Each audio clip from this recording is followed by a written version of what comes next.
So, Scott, I want to start with you. You've got a 7-year investigation, it's almost 7,000 pages of material.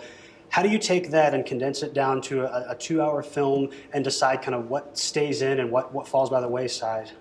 You write a lot of drafts and you ask your friends to read them out loud, because this was a movie that I always knew was going to involve a certain amount of, people sitting in rooms speaking to each other.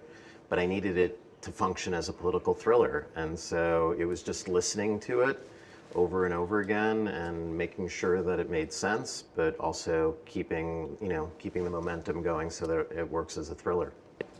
And Dan, for you, like how involved were you in the production process? Like, obviously you're sitting here, so I'm assuming that the answer is quite a bit, but I'd love to get your perspective on how you worked with Scott to tell this story to a larger audience. Sure.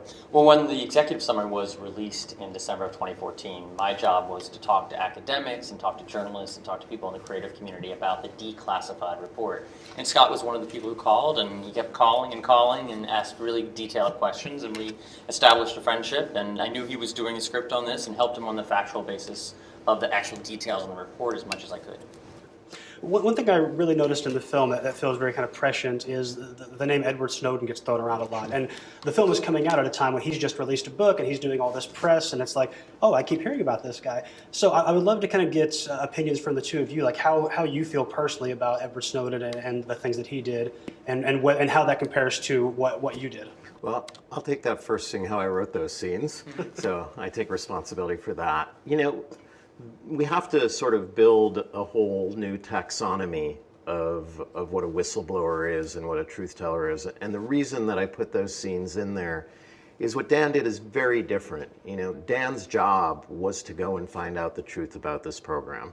So he was not, doing anything other than what the United States Senate asked him to do. And so I wanted the audience to understand that there is a system in place, and it's called oversight and accountability, and it's what the United States Congress is supposed to do to the executive branch. I would say, whistleblowers are extremely important in our society, but there is a path you can follow, a legal path, which is what we're seeing today in Congress. And there were whistleblowers at the CIA that reported wrongdoing during this program throughout its existence from 2001 to 2009, and we relied on those whistleblowers to create the report. I think one of the other things I really appreciated was that I think it's very easy, particularly looking at a film like Vice, which came out just real recently, it's very easy to paint people in the Bush administration as the villains. But this film doesn't really let anybody off the hook. And there's culpability on both sides of the aisle. There's culpability in every administration. And even, in the film we see, you can argue that there's culpability among Senator Feinstein and her staff. Yeah, look, to me, this story isn't about right and left, and Senator McCain said as much. It's about, it's about right and wrong. And it's not about the people who we tortured. It's what that program says about us. And I think that that's true of this whole movie. We've been given this amazing system, and yet it seems to be under siege right now. And for me, what was so striking when I started writing this was that someone like Dan did his job so rigorously, with such clarity of purpose, that I think it made, and the senators who I interviewed would say as much, that it made them do their job. And so we need to make sure that our system is peopled with with folks who are gonna do their job with integrity. So with that in mind, and kind of looking at the climate in which the film is coming out, where we're seeing a very similar situation kind of play out in Congress right now, where we have people refusing to comply with subpoenas and refusing to provide information.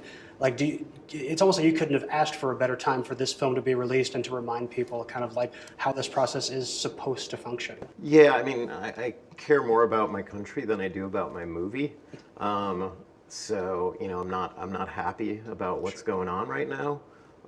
But I do think that history isn't a discrete set of events. It's a series of events, and they influence each other. And I think if you look back at the story we're telling, you can see the seeds of the moment that we're living through right now. I agree.